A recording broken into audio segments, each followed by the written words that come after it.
नमस्कार, मैं हूं बालकृष्ण थरेजा। आप देख रहे हैं डेली लाइव। आइए शुरुआत करते हैं आज के मुख्य समाचारों की। पेपर लीक प्रकरण को लेकर भारतीय जनता युवा मोर्चा कार्यकर्ताओं ने फूंका मुख्यमंत्री का पुतला। किसानों के बकाया फसल बीमे का भुगतान नहीं किया गया तो किया जाएगा बड़ा आंदोलन। अखिल भारतीय किसान सभा ने प्रेस कॉन्फ्रेंस में दी चेतावनी। हरियाणा में एमएसपी की मांग कर रहे किसानों पर लाठीचार्ज करवाने वाले अधिकारियों के खिलाफ कार्रवाई की मांग को लेकर संयुक्त किसान मोर्चा ने कलेक्ट्रेट के समक्ष किया विरोध प्रदर्शन।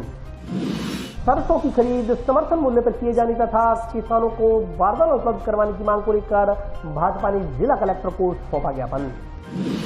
जंक्शन स्थित अंबेडकर भवन में हुआ 3 दिवसीय धम्म प्रशिक्षण कार्यक्रम का आगाज। और अब समाचार विस्तार से। भारतीय जनता युवा मोर्चा कार्यकर्ताओं ने राजस्थान में भर्ती परीक्षाओं के पेपर लीक मामलों के लिए प्रदेश के मुख्यमंत्री को जिम्मेदार ठहराते हुए उनसे इस्तीफा देने की मांग करते हुए उनका पुतला दहन किया। तेरी कमर खुदेगी, रीट के दलालों को गोली मारो, सालों को रीट के दलालों को गोली मारो, सालों को। भारतीय जनता युवा मोर्चा कार्यकर्ताओं ने राजस्थान में भर्ती परीक्षाओं के पेपर लीक मामलों के लिए प्रदेश के मुख्यमंत्री को जिम्मेदार ठहराते हुए उनसे इस्तीफे की मांग की है। शुक्रवार को भाजपा युवा कार्यकर्ताओं ने जिला कलेक्ट्रेट के समक्ष मुख्यमंत्री का पुतला दहन कर इस मांग के संदर्भ में राज्यपाल के नाम जिला कलेक्टर को ज्ञापन सौंपा। ज्ञापन में कहा गया है कि राजस्थान विधानसभा चुनाव 2018 से पूर्व भारतीय राष्ट्रीय कांग्रेस दल की ओर से जन घोषणा पत्र जारी किया गया था। इसमें ये वायदा किया गया था कि रीट की समीक्षा करते हुए अन्य पात्रता, योग्यता, प्रतियोगी परीक्षाओं से जुड़ी विसंगतियों को दूर किया जाएगा। परंतु सत्ता में आने के बाद भारतीय राष्ट्रीय कांग्रेस की सरकार ने वादा खिलाफी के लिए मापदंडों को स्थापित करते हुए प्रतियोगी परीक्षाओं में विसंगतियों को हटाना तो दूर की बात, सभी भर्ती परीक्षाओं में अनियमितताएं कर दी। ज्ञापन अनुसार भारतीय जनता युवा मोर्चा राजस्थान की ओर से पेपर लीक प्रकरणों की सीबीआई से निष्पक्ष जांच करवाने का आग्रह राजस्थान की सरकार से किया गया। राजस्थान की सरकार की ओर से आग्रह न मानने पर युवा मोर्चा के कार्यकर्ताओं ने उपखंड स्तर से प्रदेश स्तर तक आंदोलन किया, परंतु राज्य सरकार की ओर से वास्तविक अपराधियों को बचाने की नीयत से कोई भी ठोस कार्रवाई नहीं की गई। पेपर लीक प्रकरण के अनुसंधान के दौरान पकड़े जाने वाले अभियुक्तों का कांग्रेस की राजस्थान सरकार से संपर्क व संबंध होना पेपर लीक प्रकरण के मसले में प्रायोजित होना साबित करता है। पेपर लीक के माध्यम से राजस्थान के लाखों युवाओं के भविष्य से खिलवाड़ कर पेपर लीक के मुख्य अभियुक्तों को बचाने का गैर जिम्मेदाराना कृत्य राजस्थान सरकार कर रही है। इसलिए भारतीय जनता युवा मोर्चा के कार्यकर्ता प्रदेश के मुख्यमंत्री से इस्तीफे की मांग करते हैं। इस मौके पर भाजपा जिलाध्यक्ष बलबीर बिश्नोई, सुशील जोशी, प्रमोद घाट, महेंद्र खेलेरी, देवेंद्र पारीक, कुलदीप साहू, योगेश कुमार सहित अन्य लोग उपस्थित रहे। राज्यपाल महोदय जी के नाम कलेक्टर मैडम के माध्यम से मुख्यमंत्री जी के इस्तीफे की मांग की है। युवा मोर्चा ने पूरे राजस्थान प्रदेश में आदरणीय सीपी जोशी जी के आदेश अनुसार युवा मोर्चा प्रदेश के अनुसार जिस प्रकार 2018 में यानी अपने मैन्युफैक्चर में भाग नंबर 15 में इन्होंने बोला था कि हम रीट के में कुछ जो शून्य है उसमें सही करेंगे, इसके अलावा उन्होंने करने के अलावा कहा जिस प्रकार रीट एग्ज़ाम चाहे कोई भी भर्ती हो एग्ज़ाम में धांधली हुए, इसके खिलाफ हमने काफ़ी बार यहाँ प्रदर्शन किए। इसके आज हमने मुख्यमंत्री जी से इस्तीफे की मांग की है। युवाओं के साथ, राजस्थान के साथ ठगा हुआ महसूस कर रहे हैं युवा अपने, इसके साथ मुख्यमंत्री जी हमने इस्तीफे की मांग की है। युवा राजस्थान में रोजाना बार बार जो पेपर लीक हो रहे हैं, इसमें निश्चित रूप से किसी बड़े प्रभावशाली मंत्री का हाथ है और ऐसे संकेत भी मिल रहे हैं, क्योंकि जैसे ही अभी सेंट्रल गवर्नमेंट द्वारा भी जो कुछ कार्रवाइयाँ हो रही है तो ईडी वगैरह की जो कार्रवाई हो रही है तो उससे मुख्यमंत्री और पूरी सरकार और सरकार के नुमाइंदे सब परेशान हैं, क्योंकि बड़ी मछलियां पकड़ी जाने वाली है। और जिस प्रकार से युवाओं के साथ धोखा इस राज्य सरकार ने किया, 3,500 रुपये इन्होंने कहा भी बेरोजगारी भत्ता देंगे, वो तो दूर की बात। एक गरीब बच्चा जब पूरा अपना जीवन लगा के पूरे अपने परिवार को दांव पर लगाकर वो जब तैयारी करता है, वो एग्ज़ाम देता है बहुत सारी चुनौतियों का सामना करके, और जब वो पेपर देने जाता है, जब क्लासरूम में घुसने से पहले उसको सूचना मिलती है कि पेपर लीक हो गया, मैं कहता हूँ इससे बड़ा धोखा युवाओं के साथ इस राजस्थान की कांग्रेस की सरकार ने किया है। आने वाले समय में जनता इन्हें माफ़ नहीं करेगी। आज हम हमारे जिलाध्यक्ष युवा मोर्चा के भाई सुशील जोशी जी के नेतृत्व में जिला कलेक्टर महोदय से मिले हैं, राज्यपाल महोदय के नाम ज्ञापन दिया है कि सरकार को, युवा विरोधी सरकार को तुरंत बर्खास्त किया जाए और सरकार के खिलाफ जो भी आवश्यक कार्रवाई वो कर सकते हैं उनको करनी चाहिए। अखिल भारतीय किसान सभा द्वारा आज जंक्शन में प्रेस वार्ता का आयोजन किया गया। प्रेस कॉन्फ्रेंस में किसानों ने चेतावनी दी कि यदि 26 जून तक किसानों का बकाया फसल बीमे का भुगतान नहीं किया गया तो किसान आंदोलन करने को मजबूर होंगे।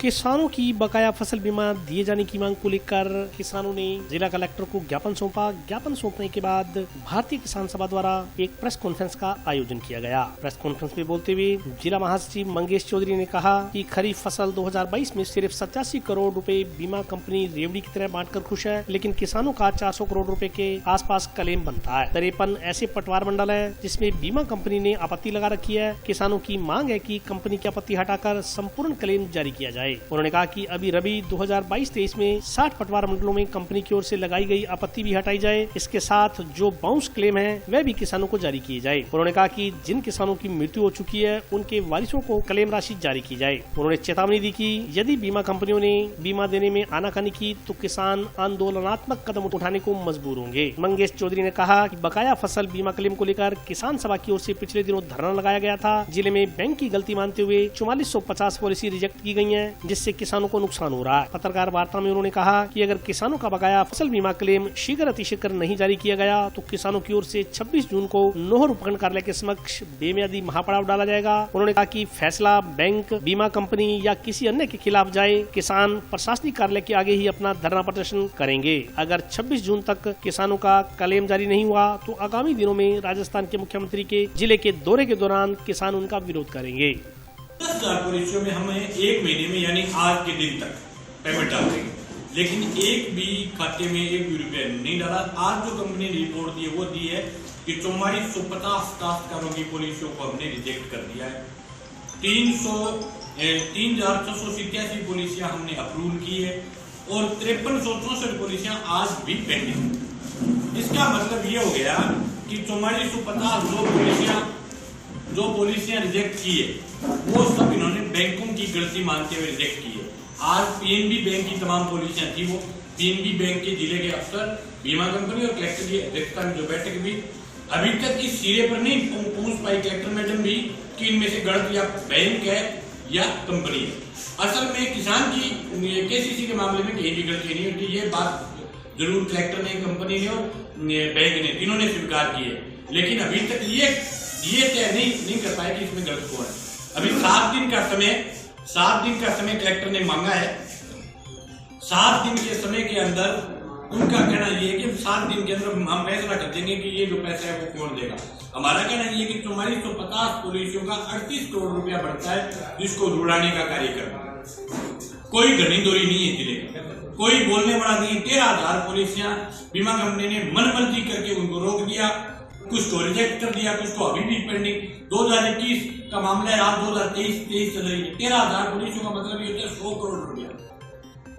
100 करोड़ रुपये 2019 से लेकर के अब तक जो काश्तकार बहुत हो गए, जिन काश्तकारों की मौत हो गई और उनका अकाउंट बंद हो गया, बार बार कहने के बावजूद भी उनके कम से कम 125 करोड़ रुपए के आसपास आज तक अटका हुआ है। हर मीटिंग में कंपनी कलेक्टर को ये कहकर के निकल जाती है कि अगले 15 दिन में डाल देंगे, अगले 15 दिन। पिछली बैठक में कहा था कि हम 19 करोड़ रुपए रिलीज कर रहे हैं, 1 रुपया रिलीज नहीं किया। 1 रुपया 19 करोड़ रुपए रिलीज कर रहे हैं, लेकिन 125 करोड़ रुपए के आसपास है।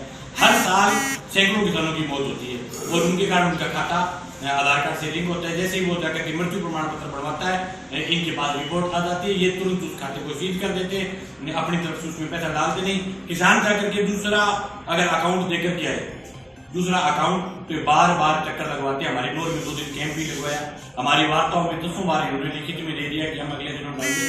7 करोड़ रुपए की राशि एक बार हमारे नोर में जब रात पड़ा हो रहा था तो दूसरे दिन सुबह डाल करके इन्होंने हमें कॉपी ला करके दी थी। 7 करोड़ के बाद इन्होंने 1 रुपया ही आपको 17 तारीख का हमारे पास जो रिपोर्ट है, 17 तारीख को नोर में सीम का कार्यक्रम, हम तो मर जाएंगे आपके बीच के किनारे। सीम का हेलीकॉप्टर नहीं उतरने देंगे जब तक हमारा पेंडिंग मामला नहीं।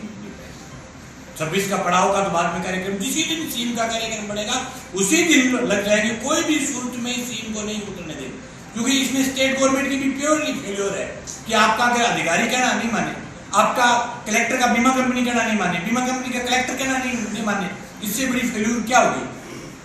आज जिला कलेक्टर की अध्यक्षता में पेंडिंग फसल बीमा क्लेम को लेकर के बैठक हुई थी, जिसमें नंबर 1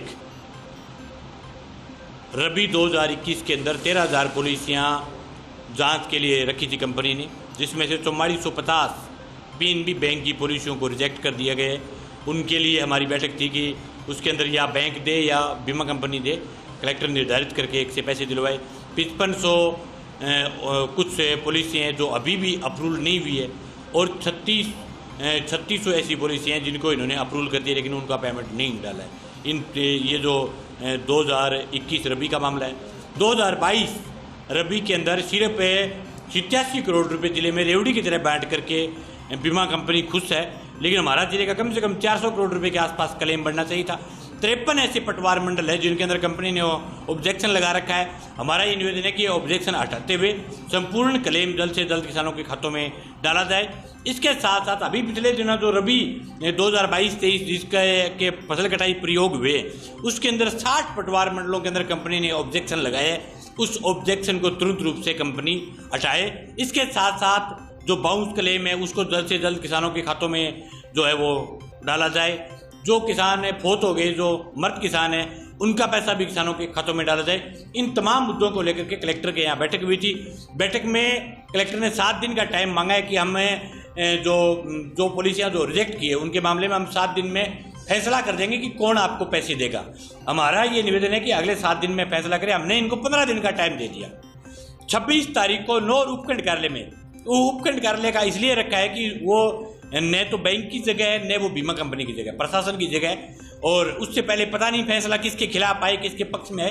नौर उपखंड कार्यालय का घेराव करेंगे और हजारों की संख्या में तीनों मुद्दों को लेकर के लोगों को बुलाएंगे और वहां बैठ करके अनिश्चितकालीन पड़ाव डालेंगे। और उसके 26 तारीख से पहले राजस्थान के मुख्यमंत्री माननीय अशोक गहलोत का या नौर के दौरे का कार्यक्रम आ रहा है। हमारा ये निवेदन, हमारा किसी भी राजनीतिक पार्टी से कोई पर्सनल विरोध नहीं है, लेकिन 400 करोड़ रुपए पैसा बकाया है और बकाया पैसा पड़ा है। मुख्यमंत्री या भाषण देकर के जाए ये बताए, ये कतई किसान के गले नहीं उतर रही है। मुख्यमंत्री जी के हेलीकॉप्टर को यहाँ तभी उतरने देंगे जब हमारा पेंडिंग जो क्लेम है वो किसानों के खातों में डाला जाए। ये लड़ाई लंबी जरूर है, चाहे 1 महीना लगे, चाहे 2 महीना लगे, चाहे 6 महीने लगे। जब तक किसानों के खातों में पैसा नहीं आएगा तब तक ये हमारी लड़ाई जारी रहेगी। जंक्शन स्थित अम्बेडकर भवन में आज 3 दिवसीय धम्म प्रशिक्षण कार्यक्रम का आगाज किया गया। जंक्शन स्थित अम्बेडकर भवन में शुक्रवार से 3 दिवसीय धम्म प्रशिक्षण शिविर की शुरुआत हुई। इस संदर्भ में जानकारी देते हुए पदाधिकारियों ने बताया कि यह कार्यक्रम 9 से 11 जून तक चलेगा। इस दौरान क्षेत्र में शांति और भाईचारे की कामना को लेकर भिक्षुगणों द्वारा अपने प्रवचन दिए जाएंगे। उन्होंने बताया कि इस प्रशिक्षण कार्यक्रम में पंजाब, हरियाणा, दिल्ली, महाराष्ट्र आदि राज्यों से लोग आकर इसमें शिरकत करेंगे। उन्होंने जानकारी दी कि प्रशिक्षण कार्यक्रम कल सुबह से लेकर देर रात्रि तक जारी रहेंगे।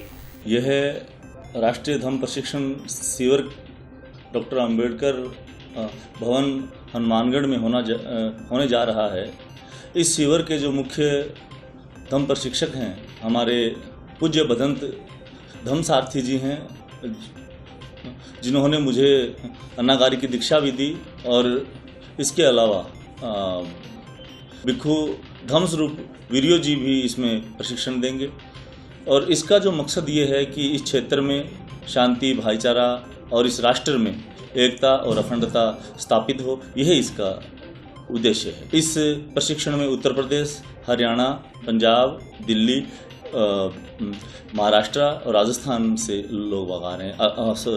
उत्तर प्रदेश और उत्तराखंड से भी लोग यहाँ आ चुके हैं। आज इसका मंगलारंभ श्रद्धेय भिक्षु भदंत धम्म सारथी जी के ही हाथों से होगा और इन्हीं से हम लोग प्रशिक्षण लेते हुए यह सुबह अर्ली मॉर्निंग से ले करके रात को 11 बजे तक कंटिन्यू रहेगा। हरियाणा में एमएसपी की मांग कर रहे किसानों पर लाठीचार्ज करवाने वाले अधिकारियों के खिलाफ कार्रवाई की मांग को लेकर संयुक्त किसान मोर्चा ने शुक्रवार को जिला कलेक्ट्रेट के समक्ष विरोध प्रदर्शन किया। वो कुत्ते की मौत मरेगा। मुर्दाबाद मुर्दाबाद, हो बर्बाद हो बर्बाद। हरियाणा के कुरुक्षेत्र में एमएसपी की मांग कर रहे किसानों पर लाठीचार्ज करवाने वाले दोषी अधिकारियों के खिलाफ कार्रवाई की मांग को लेकर संयुक्त किसान मोर्चा के सदस्यों ने शुक्रवार को जिला कलेक्ट्रेट के समक्ष विरोध प्रदर्शन किया। प्रदर्शन के बाद प्रधानमंत्री के नाम उपखंड अधिकारी को ज्ञापन सौंपा गया। मोर्चा ने मांग पूरी न होने पर आंदोलन करने की चेतावनी दी। संयुक्त किसान मोर्चा हनुमानगढ़ के प्रतिनिधियों ने कहा कि हरियाणा के कुरुक्षेत्र में संयुक्त किसान मोर्चा के बैनर तले एमएसपी पर फसल खरीद करने की मांग को लेकर शांतिपूर्ण तरीके से आंदोलन कर रहे किसानों पर बुरी तरह से लाठीचार्ज किया गया। मोर्चा के नेताओं पर लाठीचार्ज कर झूठे मुकदमे बनाकर उन्हें जेल में डाल दिया गया। इसके अलावा भूमि अधिग्रहण कानून के तहत वाजिब मुआवजे तथा भूमिहीनों के लिए जमीन की मांग को लेकर ग्रेटर नोएडा के किसान 25 अप्रैल से अखिल भारतीय किसान सभा की अगुवाई में धरना दे रहे थे। इस बीच प्राधिकरण के अधिकारियों के साथ कई बार वार्ता हुई, परंतु शासन प्रशासन पूरी हठधर्मिता दिखाते हुए पूंजीपति व बिल्डर लॉबी के पक्षधर बना हुआ है। रात में पुलिस ने किसान सभा के नेता रूपेश वर्मा सहित लगभग 60 किसानों को गिरफ्तार कर लिया और धरने का सारा सामान पुलिस ने उठा लिया। गिरफ्तार किसानों को पुलिस लाइन में ले जाया गया। जब इस बात का स्थानीय लोगों को पता चला तो आसपास के गांव के लोग वहां एकत्रित होने लगे, जिन पर बर्बरता पूर्वक लाठीचार्ज किया गया। ज्ञापन के अनुसार लाठीचार्ज में रूपेश वर्मा सहित 33 किसान घायल हो गए। संयुक्त किसान मोर्चा के प्रतिनिधियों ने ज्ञापन के माध्यम से मांग की कि दोषी अधिकारियों के खिलाफ कार्रवाई की जाए, अन्यथा किसान मोर्चा पूरे भारतवर्ष में तेजी से इस आंदोलन को मजबूत करेगा। इस मौके पर गुरप्रविंदर सिंह, मुकद्दर अली, रिशपाल सिंह, दारा सिंह, बूटा सिंह, शेर सिंह सहित अन्य लोग उपस्थित रहे। एशियन गेम में, कॉमनवेल्थ गेम में जिन लोगों ने, पहलवानों ने जो मेडल जीते और उनको 28 तारीख को जिस तरह से सड़कों पर उनको घिसा गया, उनके साथ मारपीट की गई, वो ये बात ऐसा लगता है कि लोकतांत्रिक जो अधिकार हैं हिंदुस्तान के नागरिक के अपनी आवाज़ उठाने के, वो खत्म हो गए हैं।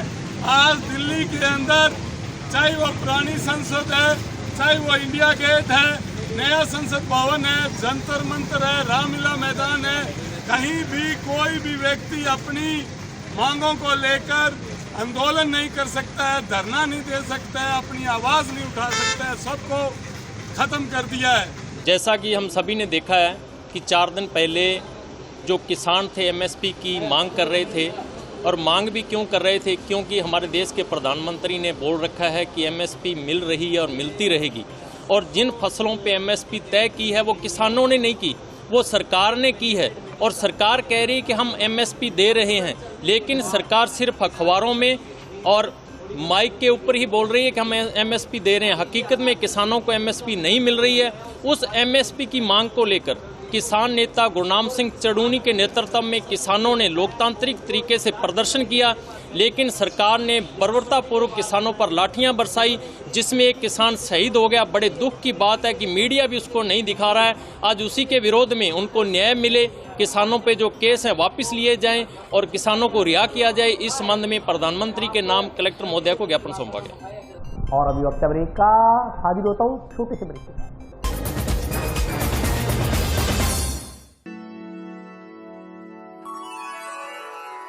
यूं तो कई बार मुझे हंसते देखा है, पर ये हंसी कुछ और है।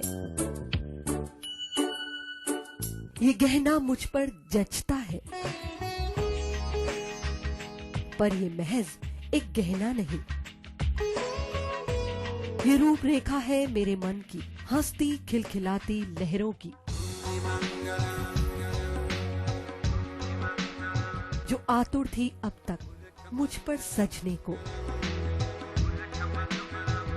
इसलिए ये गहना ही मेरा सच्चा श्रृंगार है, श्रृंगार है, श्रृंगार है।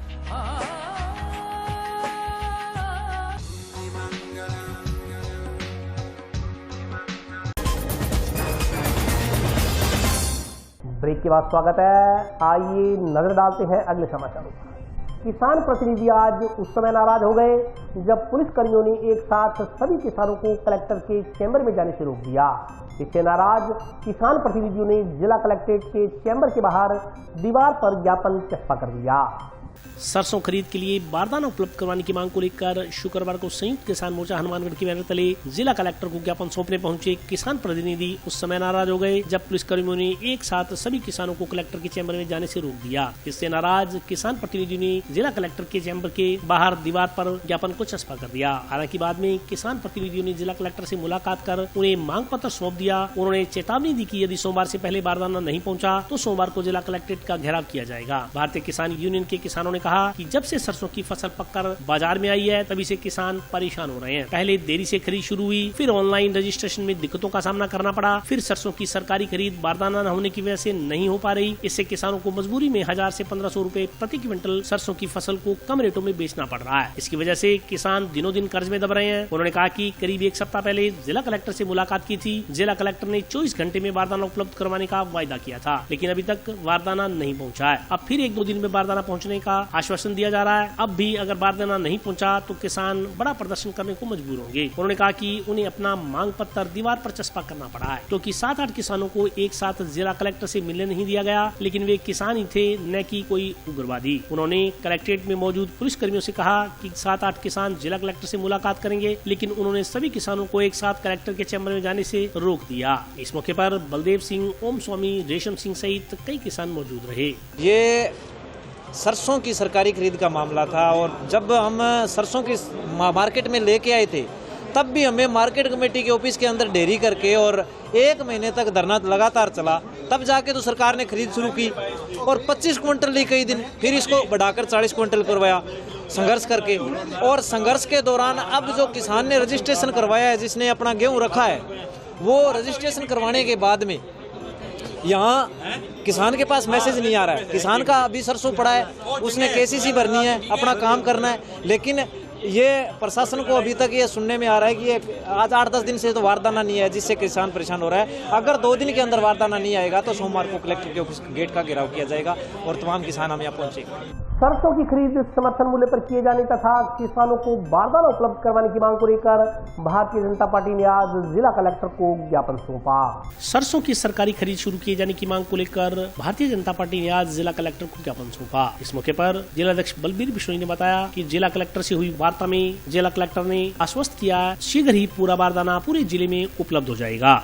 जिलाध्यक्ष बलबीर बिश्नोई ने बताया कि जिला प्रशासन ने आश्वस्त किया है कि किसानों की सरसों की खरीद ऑनलाइन भी की जाएगी। उन्होंने कहा कि केंद्र सरकार की ओर से तमाम जिलाधिकारियों को पत्र लिखकर निर्देशित किया गया है कि जिन किसानों की 25 क्विंटल सरसों खरीदी गई है, उनकी शेष बची 15 क्विंटल सरसों और खरीदी जाए। उन्होंने बताया कि नेफेड द्वारा इसका प्रोसीजर तैयार किया जा रहा है। उन्होंने कहा कि सरसों की खरीद के अलावा किसानों का रुका हुआ भुगतान भी अतिशीघ्र होने की संभावना है। ज्ञापन देने वालों में जिलाध्यक्ष बलबीर बिश्नोई के अलावा अमित साहू, सुशील जोशी, देवेंद्र पारिक सहित अन्य कार्यकर्ता मौजूद रहे। किसानों की समर्थन मूल्य पर सरसों खरीद को लेकर कलेक्टर महोदय से बात हुई है, तो उन्होंने कहा है कि नेफेड से बात हो गई और 2 दिन में पूरा बारदाना हमारे पूरे हनुमानगढ़ ज़िले में पहुंच जाएगा। और जो किसानों की ऑनलाइन सरसों हो गई है, खरीद के लिए जो ऑनलाइन हो गई, उसकी समुचित व्यवस्था करके और समय बढ़ाना पड़े तो समय भी बढ़ाएंगे और किसान की सरसों समर्थन मूल्य पर, क्योंकि भारत सरकार ने ये निर्देशित किया है और 5-7 दिन पहले पत्र भी आया भी जो भी किसान उनकी 40 कुंटल सरसों खरीदी जाए और जो पहले 25 कुंटल बेच चुके हैं उनकी 15 कुंटल खरीदने के लिए भी नेफेड उसका प्रोसीजर तैयार कर रहा है कि जो वंचित किसान जो 15 कुंटल और बेचनी है उनके लिए भी प्रोसीजर तैयार करें कि उनकी भी सरसों 40 कुंटल तुले। इस विषय को लेकर माननीय कलेक्टर महोदय से मिले हैं और उन्होंने आश्वासन दिया है कि जल्दी ये सारी व्यवस्था बारदाने की और पेमेंट की भी, क्योंकि पेमेंट भी बहुत डिले चल रहा है, तो पेमेंट की भी व्यवस्था जल्दी किसानों के खाते में आएगी। पर्यावरण के क्षेत्र में सराहनीय कार्य कर रही मानव उत्थान सेवा समिति ने आज जंक्शन में लगभग 200 पौधे लगाए। मानव उत्थान सेवा समिति द्वारा पर्यावरण के क्षेत्र में उत्कृष्ट कार्य किया जा रहा है। सेवा समिति के कार्यकर्ता जिला मुख्यालय को हरा भरा बनाने के काम में जुटे हुए हैं। इसी क्रम में मानव उत्थान सेवा समिति के कार्यकर्ताओं ने कल शहर की मुख्य सड़कों पर स्थित डिवाइडरों पर पौधे लगाए। नगर परिषद के सफाई निरीक्षकों ने बताया कि समिति द्वारा लगभग 200 पौधे लगाए गए। पौधों को पानी देने के लिए नगर परिषद की ओर से समिति को ट्रैक्टर ट्राली उपलब्ध करवाई गई। नागरिकों ने समिति द्वारा पर्यावरण के क्षेत्र में किए जा रहे कार्यों की शलाघा की।